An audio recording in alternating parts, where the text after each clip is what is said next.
Thank you. Thanks for that. Well, Yeah. that's the instructor. I Yeah. mean, that's you're the head facilitator, and watching you just being welcoming and just helping me work through that. Because like when you get guys like, there's a lot of guys like me out there, and knowing that there's a place for them to go.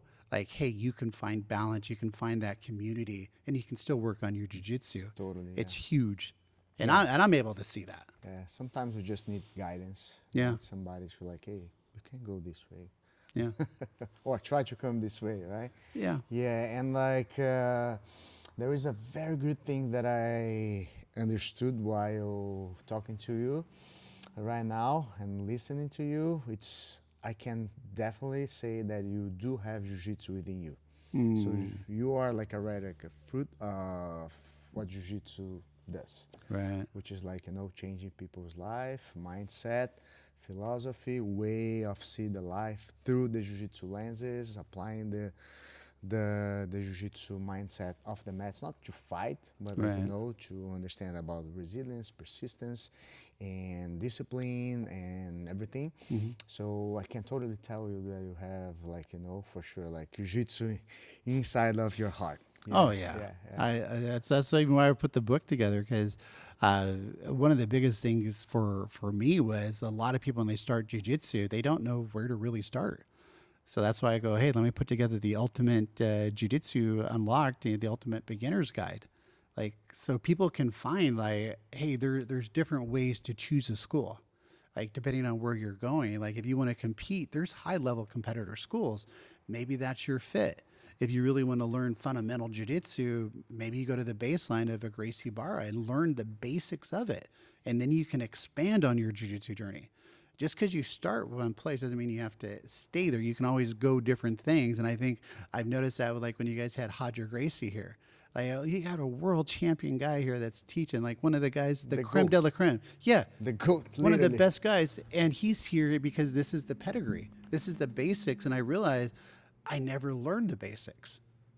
I never did. It was just survive. That really changes that. So that's why I was putting that together, like for other people on their journeys. Like, find the place that you're going to find the best balance where you can have longevity. And just like you mentioned that before, and I wish I would have known about it when I first started. But Me I did. too. Yeah, it would have been a different things. I probably wouldn't have broken so many fingers. It's like, But that's it is, yeah. That's our journey. I don't regret, but at the same time, yeah. And different times. yeah, We it was, started jiu-jitsu in yeah, different times, yeah, different era. Back in the time. I bet that like even 2007 that you mentioned, probably didn't have women training, kids, no, no kids, no no, it was women. like a Yeah, fight club. yeah, literally. That Because I was remember like, up in the Bay Area, man, it was like if you didn't walk out bloodied, it wasn't a good training session. Everyone was bleeding. Like, I mean, we're literally laughing. Like we're wearing these shamrock shirts that are all white, and there's blood all over these things. Like you're getting out there, and I'm like, holy crap! And this was like the late '90s, early 2000. I was doing that with Shamrock. It was like it was just a fight club. Like Yes. you see the thing, like you saw the movie Fight Club. You literally show up, you're fighting. yes. You know, like. Just a bunch of crazy people. And no one knows what the heck getting they're doing. together, You're just yeah. like putting your hands up, and all of a sudden you're like, wait a minute. Why am I getting hit so much? This kid's super good. He's about to go pro. You don't know. You're just smacking the crap out of you. It was a lot of fun. Times, but it's good that the jiu-jitsu evolved, and Yeah. thank our master Carlos Gracie Jr. because he had the vision Mm-hmm. back in the day that he understood that if jiu-jitsu, so this is back in the end of the like 90s, and he had a vision of like, hey, if we keep doing what we do in jiu-jitsu, in 100 years, jiu-jitsu will die. Yeah. Because out of 10 people that walks through the academy, Yeah. maybe one will stay eventually. Yeah. One will stay. And then jiu-jitsu is gonna die. Yeah. And then he understood that he had to organize and bring jiu-jitsu to the back to the roots Yeah. of how his father used to do, his uncle used to do, and even like the Japanese schools used to do. And so that's when he organized in a way where what you're doing today, he saw 30 years ago. Yeah. and now you're living his dream of, like, not his dream, his vision, because he's truly visionary. Yeah. So he saw back in the time what you're doing today. So he was able to, engineer this whole thing that you're doing these days, Yeah. back in the day. So yeah, so thank him. Yeah, no, I see that. The only other person, but I just don't think he got a lot of roots, was like Professor Roy Harris, because he really came up with a lot of the same terminology, but he didn't get the same movement, because he had his curriculums down for what you need to do, and it's all movements, and I'm just like, some win at this, some don't. And I think Professor Carlos came up with a really innovative thing that's what people need to do when they start jiu-jitsu. That's how you keep longevity with students, because they're not getting their butts kicked as soon as they walk in. I was one of the few that I didn't mind getting my butt kicked. I fought back. You are the one of 10. Yeah. Yeah, and I stay. and I kept going, and I realized that, like, wow, I went through a lot of punishment as a white belt. A lot. And then I finally learned how to stop the punishment, learned some counters, and started attacking. And, then I was like, oh, and it was so weird. Like, when I got my blue belt, here's your blue belt. That was that. And I was like, okay, thank you. Put it on, And then, and then I went on that blue belt journey.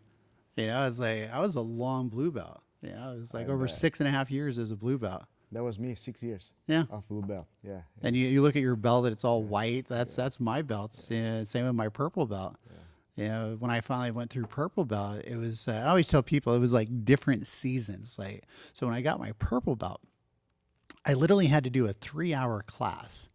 And you know how we do situational training? So imagine being in every single situation, you have to fight out of it with about 150 people in those positions over and over and over until you're completely exhausted. And they finally do headlocks on you. So imagine being on your back, someone getting into a full headlock, and they're just sitting on top of you. Fresh. Fresh, because they're just like, they're jumping around, right? Person, you're like, oh my God, what's going on here? And finally you get done, and it was so, like, for me, it was a lot, because everyone wanted to kick my butt. And they knew I was, like, fatigued, I'm tired, and they're sitting on me, and I'm sitting there like, oh, good Lord, help me. Yeah. And especially when you're stuck in side control and they got the full lock on, you have to get out of every. Totally. That was my purple belt. Yeah, it's like the Japanese style. The karate guys. Yeah. They still do that. Oh, like wow. the Kyokushin karate, they still do that. Wow. It's like 100 match. They gotta do that. It's a challenge that they do there. Yeah. And then finally you go to the obligatory, where you get finally you get your purple belt. You take off your shirt. You have to walk down over and smacking you on the back. I was like, okay, I had welts all over my back. And I remember I grabbed a beer, sat in I literally put the water, Epsom salt. I just sat in the bathtub and just fell asleep. Never even finished my beer. I was exhausted. I bet. But that's how I got the purple belt. And so finally, when I got brown belt, you're like, here you go. I'm like, what, I can do this. Yeah. But then, okay, it's good. I mean, like, they're like the good part of it. Right. Yeah. Now you're like, you went through a lot, tough through the situation. But like, again, you're probably like one of 10 that were able to do that. But like, imagine, like, it's not sustainable. No, it's not. And now you're just like, okay, favoring just like one type of people of this whole population. But we have like Jiu-Jitsu as a tool to help everybody. We have like, a space for everybody, and everybody has a different journey, different purpose. They came from different places in their life. They're in different stages of their life. And then it's not fair to just like do a system that favors just this profile of people. Yeah. What about the rest of the population? So now we are just teaching jiu-jitsu for fighters. Yeah. Instead of for kids, for women, for normal, like For real people yeah. that wants to use jiu-jitsu for other reasons besides of just like be a good fighter. Yeah. So and that was like Masters Carlos Jr. Vision. Yeah. to be able to build a system that we can use jiu-jitsu to help everybody. So that's why I have this say, the jiu-jitsu for everyone in Gracie Barra. It's because of that. So Well, yeah, it was funny because I have a lot of friends in the jiu-jitsu community. When I tell them, yeah, I'm just gonna stay at Gracie Barra, they go, oh, you're gonna be in this, McDojo and stuff like that. I go, you know what, you need to stop. I go, you think I'm just gonna waste my time with the McDojo, or am I gonna really want to learn jiu-jitsu? Like, I know what I'm doing, and I know when I show up to class, I'm learning a technique. I'm going through a style that helps my body adapt and learn. And make no mistake, I'm very, very skilled in what I do. But I also like the curriculum that I can bring someone else, like my nephew or my daughter, and they can learn the curriculum and they're not going to get their butt handed to them. They're going to learn. Now, if someone wants to take this and really elevate, well, guess what? There's another skill level that they're going to be able to perform to because they're ready. That's when they're not just the 1 in 10. Now they're prepared. They're not just that person that's getting thrown to the wolves. They know what to do and they can elevate themselves. Mm-hmm. I go, make no mistake, what this provides is something that gives jiu-jitsu for everyone. So you can learn the art of jiu-jitsu without having to be a professional fighter or a professional, athlete. You can learn it just for yourself and learn about you. You can learn how to do some cross-collar chokes, some loop chokes, lapel chokes, or, knee bars. But you have a better situation. But it's based on your life. And just like you said, jiu-jitsu for everyone. So if you really want to be a high level, I'll tell this my buddy, they have guys here that can train with you at a high level. But it's for those segment of people. That's why it's like a competitor team. They want to compete at a different level. And then if they hit the maximum, I'm sure Gracie Barra has other things to help them out because they have put out some world champions. So it's really what level you want to go to. Totally. And now they finally go, and I go, why don't you guys come down? But I invite them. Why don't you come down and see how you do? Oh, it's okay. I'm kind of busy. Yeah, you always hear that from people. They say they're busy. Yeah, and they say that I don't like to argue about that with people, just like hear and respect. But for instance, like John Jones. Yeah. He's a Gracie Barra purple belt. Mm-hmm. And Dillashaw, it's a Gracie Barra purple belt. Right. And, Herb Swenson, it's like a Gracie Barra student as well. And so on. Have so many like Gracie, but George St. Pierre, he's a black belt of Gracie Barra in Montreal. Yeah. So our curriculum, like you said, our program, it's well-rounded that you can use jiu-jitsu for everyone. So what an MMA fighter needs, they need to learn self-defense, the highest level of self-defense. Right. Right? Sorry. You need to take it? No. Okay, I no just, I have people calling all day. Yeah, I bet. And a kid, what they need to learn, self-defense for their level of understanding and for their needs in their life, like 5 years old. Yeah. What's a self-defense for 5 years old? It's different than for a 10 years old kid. Right. So because they go, different situations. So how can we use jiu-jitsu or the self-defense to help them, like the technical aspect of it? Yeah. And then it comes the confidence training. Yeah. Right? So how we can give that kid more confidence through training. Yeah.